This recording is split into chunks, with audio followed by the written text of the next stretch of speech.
Yo, what's going on, guys? Welcome back to a brand new video on the channel. Inside of today's video, we're going to be taking a look at the best 25 gadgets inside of the game right now. So I appreciate this might not be relevant for everybody, but especially for the newer players, this is going to be pretty relevant because a lot of these gadgets are just must buys, or else the brawler is just completely terrible.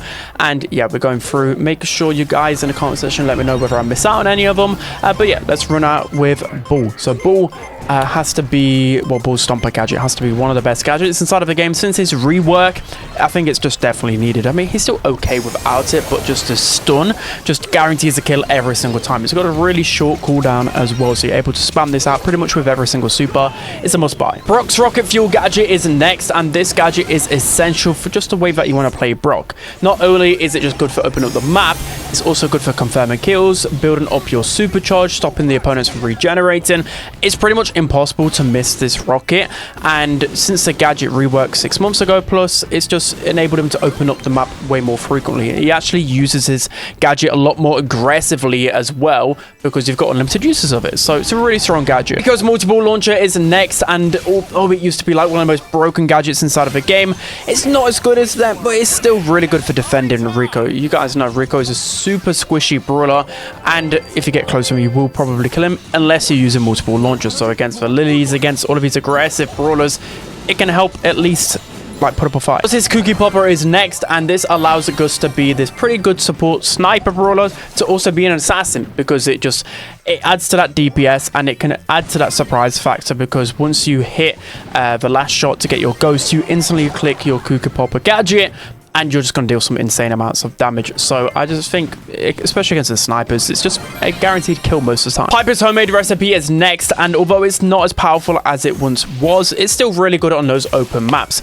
A lot of the time you can tap a lot of these snipers and then just follow up with a quick auto aim or just a quick flick of this gadget, and you'll confirm a kill pretty much every single time. It doesn't take any skill, it's just such a strong gadget. His Rattled Hive gadget is next, and although I'm not really seeing too much be in the meta because this gadget has been nerfed so many times, it's still fundamentally such a good one. 24 seconds is on the higher side, and it's starting to go down my meta ranking, but it's still really good because it's guaranteed control and you have unlimited uses of it. So it can be really good against other mids as well because it deals so much damage. Bonnie's Sugar Rush gadget is next, and boy, is this absolutely needed for Bonnie. It just is, because Bonnie is a pretty easy target without this gadget. She's slow, she's just immobile, but with the help of this gadget, of course, it bumps up reload speed, but it's more, I just like the movement speed. You're able to actually push up the map and make aggressive plays, and of course the additional reload speed is going to help you just farm super quicker. It's such a good gadget. Hank's Barricade gadget is next, and this shield was one of the most underrated reasons as to why Hank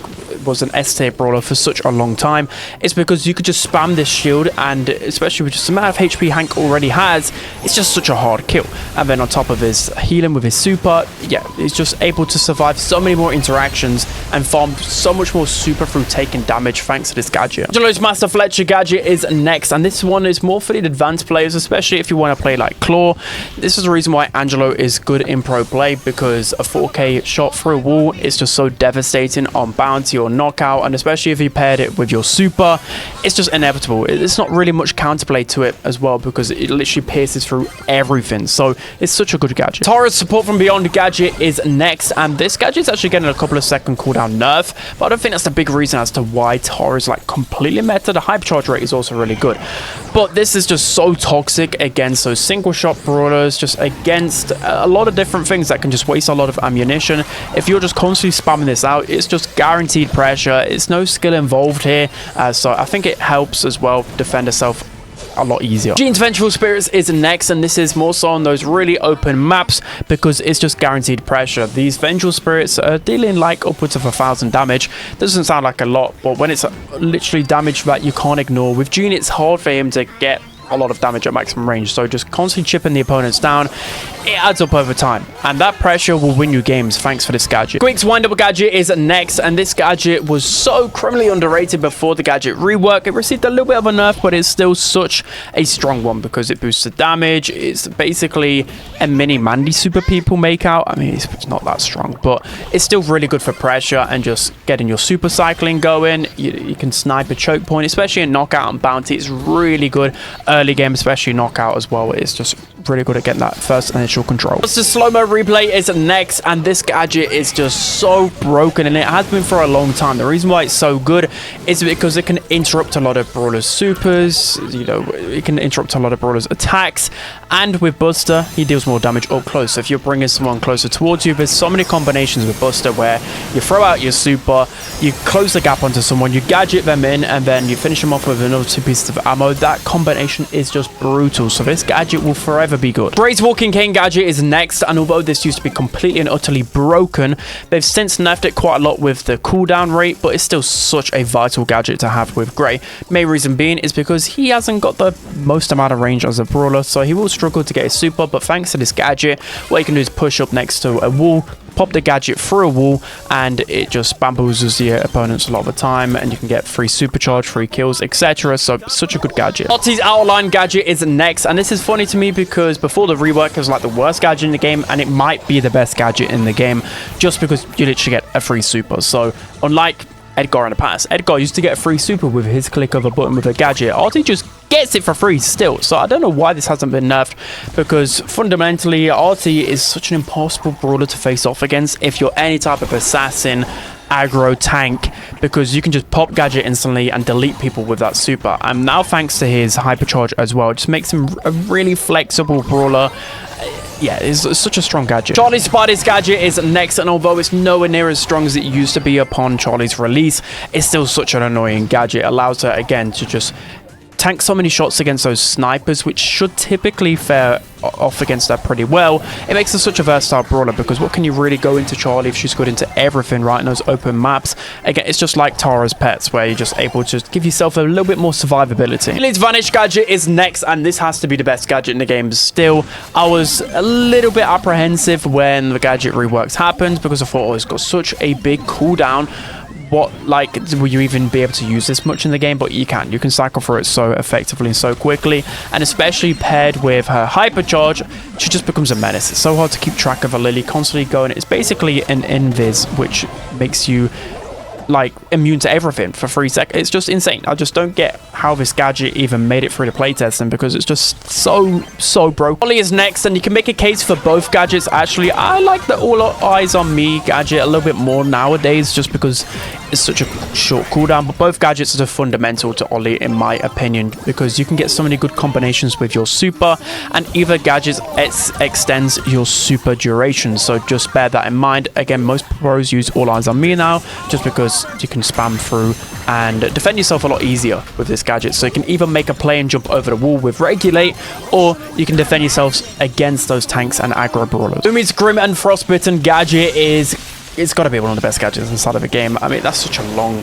word for a gadget, by the way, but it's just broken. It's too many loose supers, and if you get caught in it, you're just literally screwed. I think it feels even better than a loose super, but for whatever reason, I feel like I can control myself a lot better in a loose super. This gadget just bamboozles me. It throws me into walls. It's just so good for control, and it doesn't matter how many cooldown nerfs it gets. It's just such a broken gadget. Finks's gadget, Back to the Finkster, is such an underrated gadget, and the pros love to use this one. So the reason why it's so good is because it replenishes all of your ammo. Well, you got to time it right. So what a lot of people do is to use all three pieces of ammo, click gadget back, and then they have 3 pieces of ammo. You don't want to rewind back to when you had 1 ammo, if that makes sense.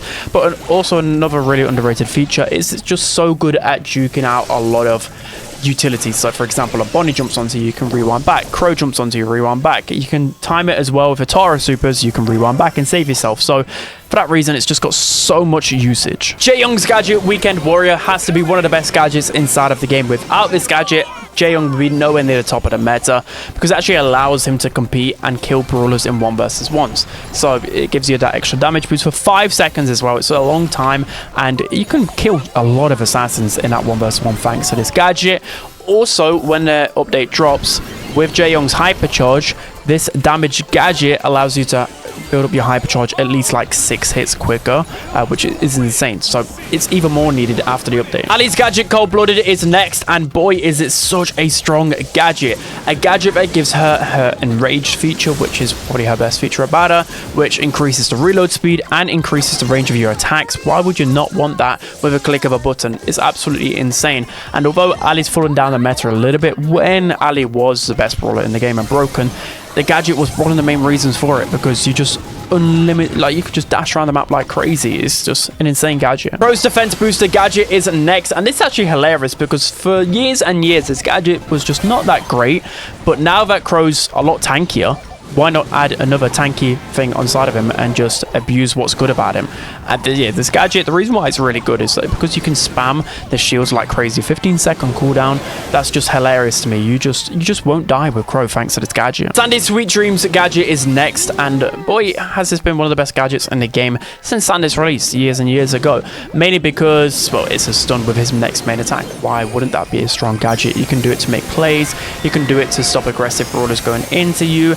It just allows you to build up that time in a 1 versus 1 to take down brawlers a lot more easily. Again, it can cancel out supers. There's so many good things and reasons why you should buy this gadget. Kit's cardboard box gadget is next, and this is thanks to just being able to click a button and going invisible. It used to be a lot stronger in the past, but it's just, again, click of a button. The thing with Kit and these brawlers that have invisibility in their kits or gadgets, whatever, is that you just never know when they've popped it. A smart Kit can just cause so much chaos. You've always got to be on edge and think, well, Kit could have probably gone from this bush to the next one with a click of a button. So for that reason, it's incredibly strong. It helps Kit, you know, that surprise factor, can pop out of a bush, swipe the opponent, kill them. So yeah, such a strong gadget. Because Last Stand gadget is next, and again, is a completely broken gadget.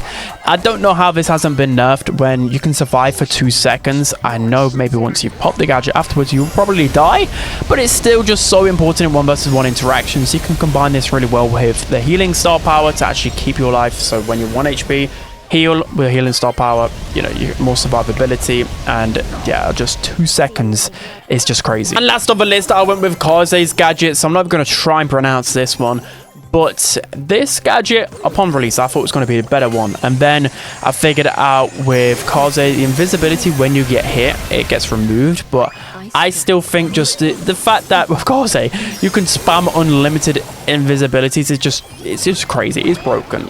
Like, how could it not be broken? You can just constantly apply pressure with this and catch opponents by surprise.